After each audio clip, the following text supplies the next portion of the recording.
Radio Kédou, le journal avec Sotelma Malitaire. Mesdames et messieurs, bonsoir. Merci de votre fidélité sur notre antenne. Bienvenue dans ce journal. Les titres. Les transporteurs en commun à Bamako sont en grève. Pour manifester leur mécontentement, les grévistes avaient prévu une caravane allant du stade du 26 mars jusqu'à la primature. Un dernier changement a eu lieu. Kassim Traoré nous en dira plus.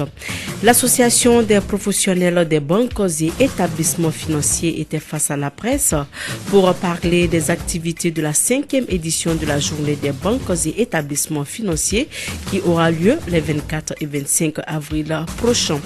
Les cérémonies funèbres des 2 soldats maliens tués dimanche dans une explosion de mine à Diabali ont eu lieu à Ségou. Douba Dambélé était sur place. Il nous en dira plus dans ce journal. Voici pour vous les titres.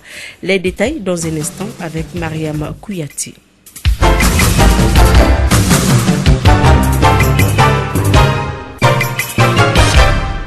Les 27 organisations et entreprises de transport sont en grève. Les grévistes voulaient faire une caravane allant du stade du 26 mars jusqu'à la primature, mais les autorités leur ont demandé de faire une délégation afin que le Premier ministre puisse les recevoir. Kassim Traoré était témoin de l'événement. Voici son compte rendu. Sur l'esplanade du stade du 26 mars, on pouvait voir des cars de Benké Transport, Africa Tour, Ghana Transport, Sonef, des camions, des Sotrama, des taxis, prêts à prendre les rues de Bamako pour une caravane. Mohamed Ould, représentant de la compagnie Sonef Transport. Les transporteurs du Mali ne sont pas d'accord avec le bureau sort d'ouvrir la nouvelle liste pour que les gens puissent s'inscrire et faire de nouvelles élections pour élire un président crédible et légitime. Mais après que vous n'êtes pas nombreux. On est nombreux, mais on n'a pas voulu amener les maximum. Parce que voir l'état dans lequel le pays est, c'est pas bon de paralyser tout le transport. On a amené le minimum qu'on peut, sinon on peut amener d'autres, mais c'est pas la peine. En plus des compagnies pour l'interurbain, il y avait toutes les catégories de transport. La caravane a fait son départ avant d'être stoppée par la police du 13e arrondissement. Malik Boubou Diallo, deuxième vice-président du Conseil des transporteurs routiers maliens. Vous voyez vous-même, est-ce que tu vois, avec cette perturbation, c'est l'autorité qui est en train de nous créer des problèmes. C'est une démonstration de force pour que les gens se comprennent qu'effectivement les transporteurs sont marginalisés et on veut exclure le maximum de transporteurs. Vers le stade du 26 mars, vers où? Nous partons remettre notre déclaration à la primature au Premier ministre pour qu'il s'implique pour trouver la formule, la solution à notre problème. Parce que le ministre des Transports est en train de diviser les transporteurs. Donc il est en train de perturber le transport. Après avoir été stoppé par la police, la caravane est revenue sur l'esplanade du stade du 26 mars. Mais pour former une délégation qui va rencontrer le Premier ministre, avec à sa tête Mokhtar Tera, PDG de Benké Transport. Une délégation de transporteurs, puisque certains prétendent qu'il n'y en a pas, et aller présenter au Premier ministre une doléance relative à l'exclusion dont ils font l'objet pour l'organisation des élections. Donc il y a une déclaration des transporteurs qu'on va aller déposer à la primature. Nous demandons que les autorités s'impliquent pour que les élections des membres consulaires et leur installation soient inclusives, que tout le monde y participe, que ça se passe dans la paix et la justice. L'issue de la rencontre avec les autorités maliennes déterminera la suite du combat des transporteurs. Voilà, on reste toujours avec Kassim Traoré pour parler de la 5e édition de la journée des banques et établissements financiers qui aura lieu les 24 et 25 avril prochains à Bamako. Le financement des petites et moyennes entreprises, défis et opportunités, c'est le thème retenu cette année pour cette 5e édition. L'association des professionnels des banques et établissements financiers a animé une conférence de presse qui a été suivi par Kassim Traoré. La 5e édition des Journées des banques s'articule autour de 5 objectifs majeurs. Moussa Alassane Diallo, président de l'Association des professionnels des banques et établissements financiers du Mali. Le premier objectif, c'est assurer la promotion, la vulgarisation des produits et services bancaires. Comme nous l'avons dit, nous sommes dans un pays dominé par l'analphabétisme, donc il faut vraiment des actions de communication pour faire connaître les produits et les services bancaires de l'ensemble des banques du Mali. Le deuxième objectif, recherché à travers l'organisation de cette journée, c'est l'information, la sensibilisation sensibilisation et l'éducation financière des populations. C'est dire que tous les banquiers du Mali seront en face de leurs clients afin d'échanger autour de leurs produits. Il sera aussi question de l'avenir du Mali. S'il y a un défi majeur auquel le Mali doit aujourd'hui relever, c'est le défi du capital humain. La qualité des ressources humaines, aussi bien au niveau de l'administration publique que du secteur privé, reste aujourd'hui le défi majeur auquel le Mali est aujourd'hui confronté. L'argent n'aime pas le bruit, mais les banquiers maliens feront leur show à travers un dîner gala. Donc après les conférences de débat, il y aura aussi la soirée gala qui sera un temps fort, à la fois pour permettre un retrouvaille entre les agents bancaires eux-mêmes, les différentes personnalités du monde économique, donc permettre à l'ensemble des agents économiques et à leurs partenaires à la fois sociaux et techniques de façon à se retrouver au cours de cette soirée gala et passer une bonne nuit ensemble et échanger aussi nos préoccupations. Le financement des petites et moyennes entreprises, défis et opportunités est le thème principal de cette 5e édition des Journées des banques qui auront lieu au CICB de Bamako. Sur un autre plan, les lavages automotos se multiplient à Bamako. Bon nombre de personnes les fréquentent pour rendre propre leurs véhicules ou leurs motos, un secteur très rentable pour les propriétaires de ces lieux. C'est ce que nous dit Aminata Diallo dans ce reportage. Le lavage de motos et de voitures est une grande source de revenus malgré les difficultés présentes. Selon Drissa Keita, laveur d'engins à Amdalay, ce travail n'est pas un sous-métier car il lui permet d'avoir tout ce dont il a besoin. Vraiment, il y a des avantages. J'arrive à nourrir toute ma famille et à prendre en charge d'autres occupations. Il y a beaucoup de difficultés en ce qui concerne les employés car il faut prendre des employés compétents pour pouvoir satisfaire et garder la clientèle. Une autre branche de difficulté est au niveau de l'énergie et de la mairie. Quant au prix, il diffère. Certaines voitures sont lavées à 2000 francs, d'autres à 5000 francs et d'autres même à 7500 francs. Les motos sont à 300 ou 500 francs CFA.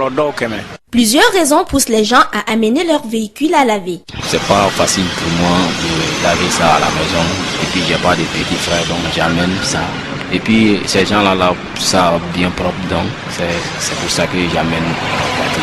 J'amène ma moto au lavage parce que j'ai pas le temps de la laver et puis j'ai d'autres occupations. Bon, franchement, 300, je crois que c'est un peu abordable. Bon, moi j'amène ma moto au lavage tout simplement parce que j'ai du mal à le laver moi-même. Puis ça me rend un peu fatigué. C'est juste pour ça que je l'amène au lavage. De nos jours, on retrouve les coins de lavage dans presque tous les carrefours de Bamako. Grâce à sa grande revenu, ce travail reste un grand business pour certains.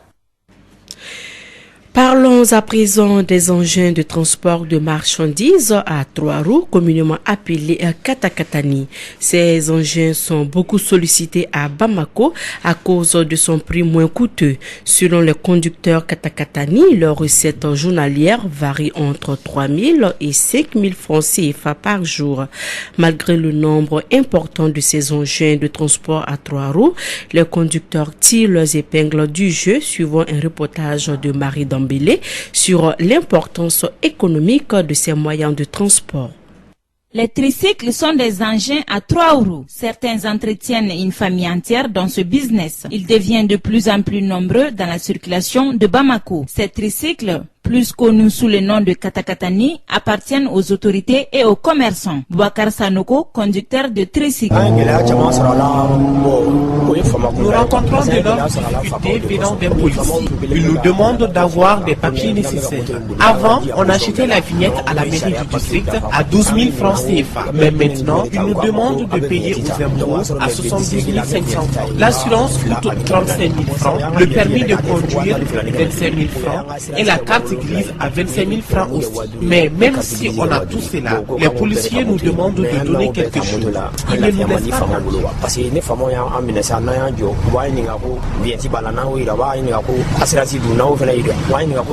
Malgré les nombreuses difficultés qu'ils rencontrent, certains arrivent à s'en sortir. Lassine Keita est locateur de tricycles. Cette moto est à moi. Je l'ai achetée après mon retour du site d'orpaillage. Les jours ne sont pas pareils. Je peux gagner de 10 000 à 20 000 francs par jour. Certains clients s'assoient sur leurs marchandises, ce qui est très dangereux. Mais si on leur demande de ne pas le faire, on les perd. Donc, La plupart de ces tricyclistes sont des jeunes qui viennent des sites d'orpaillage. N'ayant pas d'autre chose à faire, ils achètent ou louent ces motos et font leur business. Si cette affaire de katakatani marche bien, le conducteur peut gagner 500 000 par mois, ce qui est plus que le salaire d'un fonctionnaire.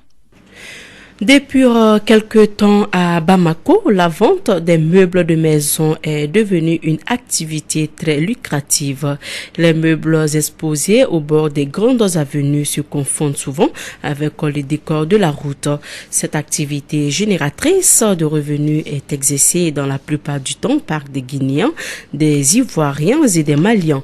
Notre reporter Dado Nomogo est parti à la rencontre de quelques-uns suivant son reportage. Si autrefois la vente des meubles de maison était réservée aux commerçants exportateurs, aujourd'hui le marché bamakois est envahi par les ébénistes qui proposent divers modèles pour attirer la clientèle. Ici à Amdalaï Assey, dans la commune 4 du district de Bamako, cette activité est devenue un gagne-pain pour beaucoup de personnes. Mohamed Fofana, Moussa Traoré, des ébénistes. Je vends des meubles, je fabrique des fauteuils, des armoires et des lits. Dieu merci, c'est une activité qui marche de nos jours, car j'ai des clients même à l'intérieur du Mali. Moi, j'ai fait des fauteuils, des armoires, des tables à manger et je parviens à subvenir aux besoins de ma famille grâce à ces métiers. Selon les ébénistes, les bois de meubles viennent de plusieurs pays comme la Guinée, la Côte d'Ivoire et le Mali. Mais cependant, celui de la Côte d'Ivoire reste le plus prisé. Moussa Fofana, ébéniste. Le bois qui vient de la Côte d'Ivoire est le lati. C'est un bois qui est cher, mais il dure plus que les autres. Cependant, comme toute activité, la vente des meubles n'est pas sans difficulté. Moussa Traoré, Mohamed Fofana, des ébénistes. Il y a beaucoup de difficultés dans ce métier, car actuellement nous sommes nombreux à vendre les meubles.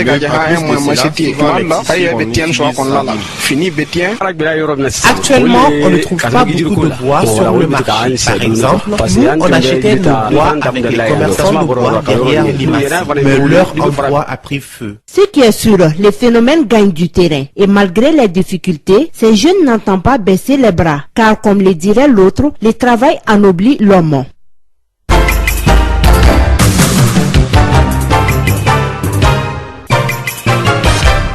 La page internationale de ce journal nous conduit d'abord au Nigeria. Cela fait aujourd'hui 1 an que 276 lycéennes de la ville de Chibok au nord-est du pays ont été enlevées par des hommes de Boko Haram. Cet enlèvement avait soulevé un émoi. Les familles de victimes continuent de se mobiliser, notamment autour du mouvement Break Back Our Girls qui initie depuis 1 an une vaste campagne de sensibilisation à travers les réseaux sociaux. Ces derniers jours, ce collectif multiplie les veillées silencieuses dans les principales villes du pays pour faire pression afin que les recherches se poursuivent. Ce mardi à Abuja, la capitale fédérale du Nigeria, plusieurs centaines d'écoliers se sont associés à cette démarche en soutien aux lycéennes de Chibok. Le calme.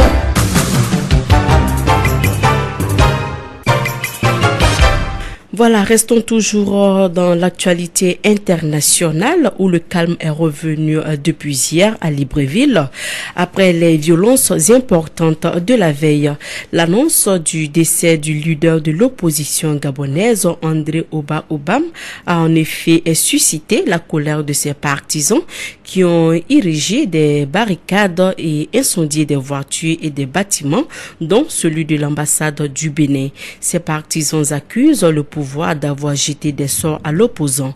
André Oba Obam, qui avait de graves problèmes de santé, était soigné à l'étranger et décédé à Yaoundé au Cameroun dimanche 12 avril. L'Iran vient d'annoncer la suspension du petit pèlerinage à la Mecque. La décision a été prise après une tentative d'agression sexuelle contre 2 jeunes Iraniens à l'aéroport de Jeddah en Arabie Saoudite. saoudite. Selon les médias iraniens, 2 jeunes pèlerins ont été victimes d'une tentative d'agression sexuelle par 2 policiers saoudiens à l'aéroport de Jeddah alors qu'ils s'apprêtaient à rentrer en Iran. Le gouvernement a donc décidé l'arrêt de tous les vols tant que les responsables de cet incident n'auront pas été punis.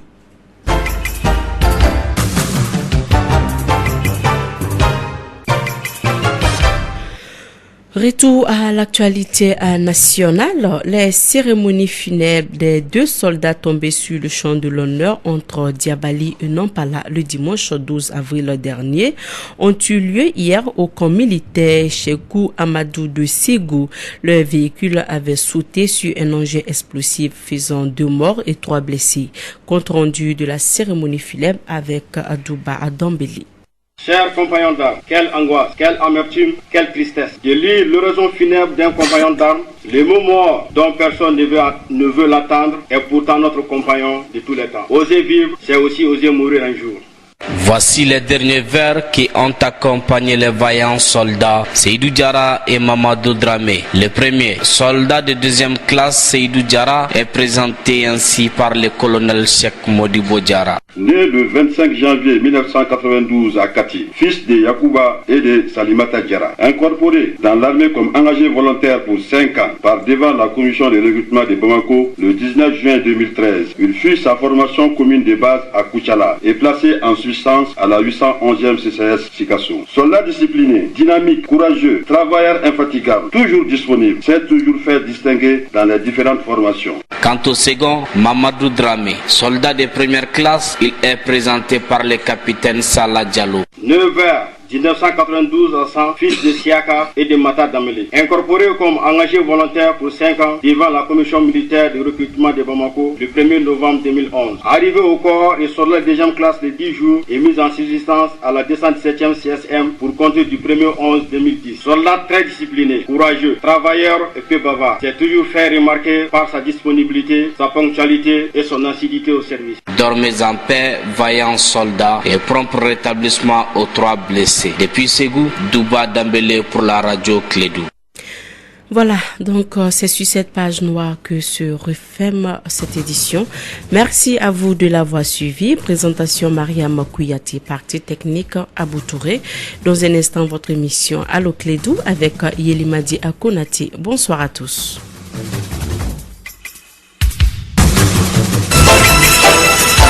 Radio Clédou, le journal.